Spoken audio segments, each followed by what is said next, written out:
안녕하십니까, 강영천입니다. 혹시 여러분들은 그 미세 수면, 그 영어로는 마이크로 슬리프라고 합니다. 이런 그 병명이나 표현을 들어보신 적이 있으세요? 제가 참 며칠 되지 않은 그런 질문인데요. 질문의 요지가 긴급 질문입니다.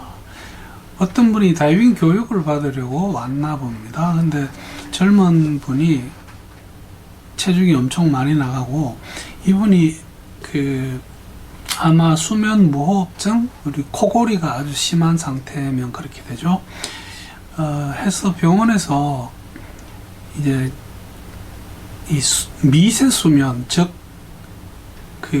밤에 잠을 잘 못 자니까 낮에 한 번씩 우리 표현으로 까푹까푹 간다고 하는 아마 그런 상태가 있는데, 내가 물속에서 다이빙을 해도 되겠습니까? 즉, 이 강사분은 이 교육해도 될까요? 라는 질문을 하셨습니다. 그래서 이 병명 자체가 그렇게 익숙한 병명은 아닙니다. 수면에 관한 어떤 의학 중에서 다른 부분은 멀쩡한데 이렇게 낮에 졸다가 사고를 일으키는 경우들이 있습니다. 그래서 이런 경우를 마이크로 슬리프, 저녁에 6시간, 8시간 이렇게 푹 자는 게 아닌 낮에 잠시 잠에 빠진다고 해야 되나? 잠이 들어버렸다가 깨고 하는 그런 상태가 마이크로 슬리프이고, 만약에 이제 물 속에서 만약에 이런 식으로 잠이 들어버리면 곤란할 것 같은 걱정이 들었나 봅니다. 그래서 지금 하얀 게 질문 받은 거고 노란 게 제가 답한 건데, 결론부터 말씀드리면 제 생각 괜찮지 않을까 합니다. 근데 이 병에 대한 어떤 소개도 좀 드리고, 앞으로 만약에 여러분들이 어떤 이런 경우에 처하게 될 수도 있습니다. 그때 의학적인 상식을 좀 갖고 있는 것도 좋지 않을까 해서 이 영상을 한번 준비해 봅니다. 그래서 미세수면이라고 하는 질병의 정의나 원인, 그 다음에 이게 있으면 어떤 증상이 오는지, 또 우리가 정상보다 정상으로 인한 위험성이 많이 있습니다. 그래서 그 부분도 좀 다뤄보고요. 정말 이 병을 가지고 있다면, 지금 여러분 보시고 있는 이 GIF 파일에 보면 세 사람이 동성을 해서 세 사람이 다 졸고 있습니다. 이렇게 되면 상당히 위험한 거죠. 그래서 이런 예방이나 치료할 수 있는 부분, 그 다음에 이 요약 부분에서는 제가 과연 미세 수면을 진단받은 분이 다이빙 해도 될까, 다이빙 교육을 받아도 될까, 이런 것을 간단하게 한번 언급해 보겠습니다. 미세 수면이라고 하는 것은 수초입니다. 1분, 2분이면 자는 거고요. 잠시 잠에 빠집니다. 이게 어떻게 보면 의식을 잃은 듯이 탁 잠에 빠졌다가 또 지금 여러분 보시고 있는 이 GIF 파일이 운전하다가 이런 경우들, 아마 특히 술 좋아하시는 분들 음주 많이 하시고 그 다음날 운전하다가 이런 경험이 있습니다. 이거 큰 사고로 이어질 수 있죠.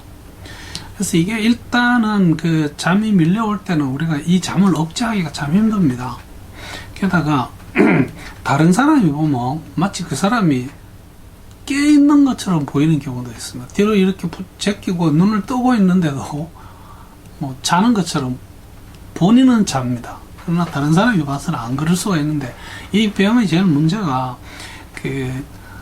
자동차 사고를 특히 많이 일으킬 수 있고, 그 다음에 이렇게 길 가다가 넘어지면서 낙상 사고를 일으키고, 제일 문제가 보면 본인이 넘어지면서 애를 다치게 하는 경우들이 있습니다. 그래서 이럴 어떤 경우를 여러분들이 내가 그렇다는 걸 아시는 분이라면 반드시 적극적으로 치료해 주시는 게 안전합니다.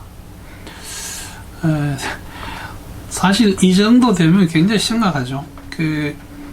애가 놀라가지고 눈이 휘둥그레져 있는데, 이건 두 개의 GIF 파일을 그냥 합쳐 붙인 겁니다. 저도 분명히 그 밤샘 포카를 치고 경주에서 대구로 돌아오다가 이 정도 경우를 한번 당한 적이 있어서 상당히 조심스럽습니다. 그래서 이 미세수면이라는 것이 결국은 밤에 잠을 못 자서 옵니다. 그죠? 그래서 이 잠이 부족하거나 혹은 잠의 질이 아주 안 좋은 경우가 있습니다. 우리 그 병원에 일하시는 분들이 주로 그 3교대를 하죠. 근데 이 우리가 나이트 시프트라 그럽니다. 그러니까 야간 근무요. 이거를 하고 뭐 예를 들면 집으로 돌아가는 길에 사고 당하는 수도 있고요. 이 보통 나이트 시프트를 하고 나면 그 다음날 바로 그 근무를 시키지 않습니다. 대부분이 야간 근무를 마친 그 다음날 혹은 그 다음날까지 휴가를 줍니다. 근데 이것이 사실 뭐 제가 병원에서 일을 오래 했기 때문에 하면서 많은 분들이 이 문제를 앓고 있는 것을 보고 참 제 자신도 밤에 불려 나가서 일하고 나서 상당히 불편했던 기억이 있습니다. 미세 수면이 오게 되는 원인은 뭐 이제 결국은 수면 부족인데요. 질병에 의해서도 그럴 수는 있습니다. 그런데 사람이 많이 과로하거나 혹은 폐쇄성 수면 무호흡증이라는 게 있습니다. 코골이가 아주 심한 분들은 이런 것을 앓을 수 있습니다. 여러분들 지금 이게 지금 소위 말하는 코골이하고 심해지면 이 소리 끝에 보면 컥 하면서 숨이 막히는 것을 들을 수 있습니다.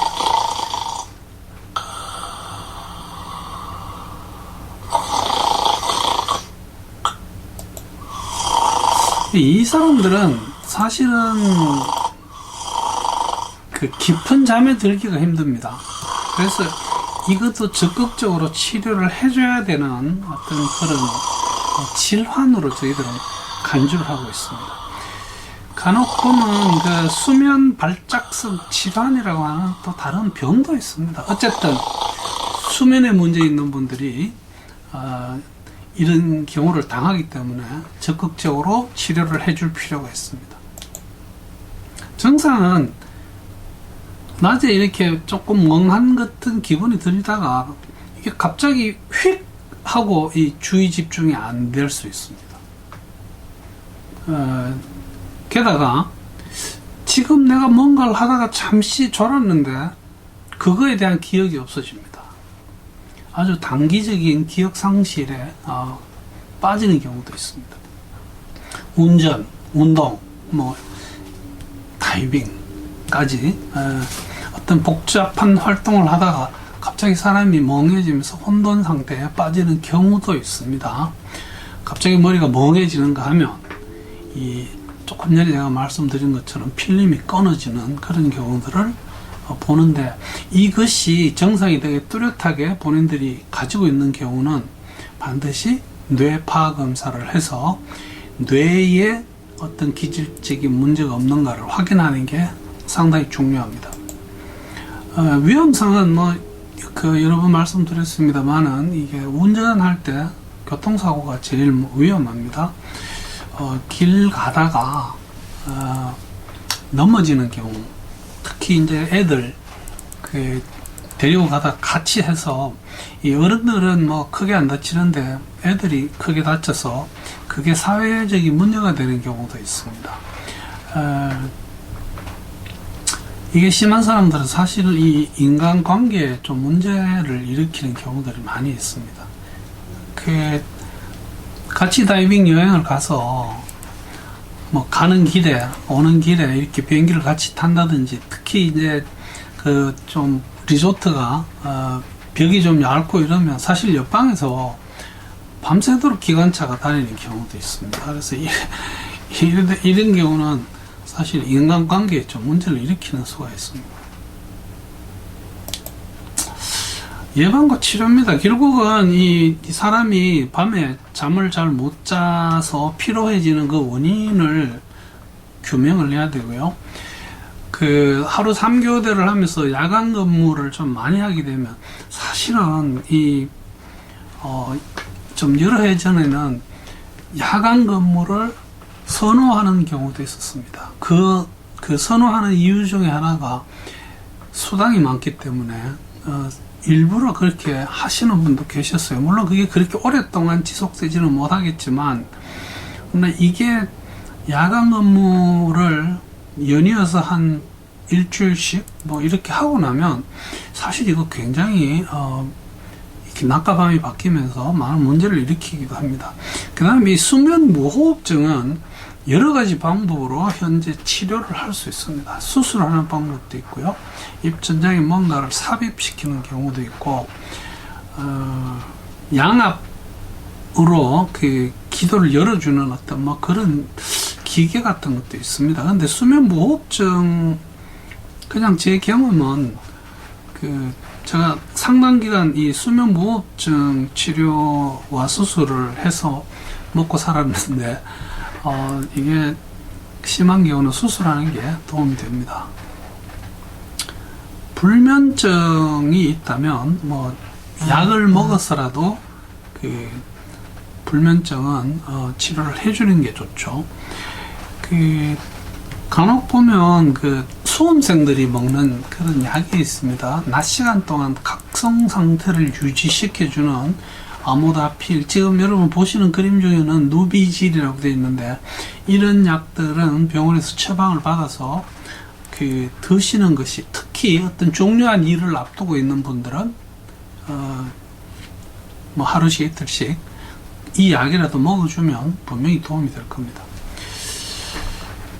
사람을 고용해서 쓰시는 분들은 이분들이 교대 근무에 대해서 굉장히 신경을 써줄 필요가 있습니다.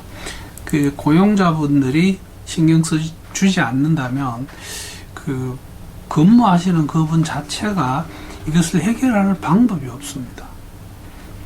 그래서 이 아래쪽에 많은 간호사들이 행복해하는 이런 것을 좀 고용자가 볼 수 있으면 좋지 않을까 이렇게 생각합니다.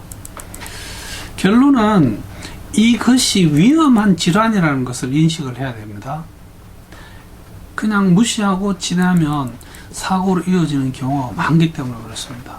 뿐만이 아니라 내 자신만 그런 게 아니고 함께 다니시는 동료분들을 위험에 빠뜨릴 수도 있습니다.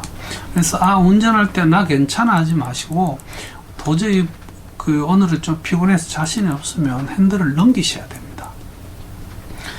그리고는 반드시 병원에 가셔서 본인의 이 마이크로 슬리프 질병 유무를 판단받고 적절한 처방 혹은 예방 치료를 받아서 안전하게 생활하시는 게 좋겠습니다. 이 다이빙 이야기는 뭐 그냥 간단하게 그렇습니다. 이게 우리가 수면이나 수중에서 과연 잠이 들 수 있을까? 제가 패디의 코스 디렉터가 되기 직전에 강사 양성 과정에 스텝을 할 때입니다. 많은 후보생들이 있었고, 후보생들 틈에 끼일 자리가 없어서 저는 수면에 떠서 밑에 코스 디렉터와 강사 후보생들이 훈련하는 것을 보고 있다가 수면에서 졸려서 잠이 든 적이 있습니다. 있을 수는 있는 일이지만 우리가 즐거운 다이빙을 하면서 과연 수면이나 수중에서 정말 호흡기를 물고 있는 상태에서 잠이 들 수 있을까? 그건 아니라고 봅니다. 그래서 그냥 제가 생각해서 그 질문에 대한 답입니다. 마이크로 슬리프, 미세 수면을 하는 어떤 젊은이에게 제가 다이빙 교육을 해도 될까요? 하는 질문에는 예, 하십시오라고 제가 답변을 드렸습니다. 그래서 오늘 미세 수면, 마이크로 슬리프, 여러분들한테 이게 설명을 드린다고 들었는데, 글쎄요, 혹시 본인이 문제가 있으면 반드시 병원 진료를 받고 치료를 받으시기 바랍니다. 경청해 주셔서 대단히 감사합니다.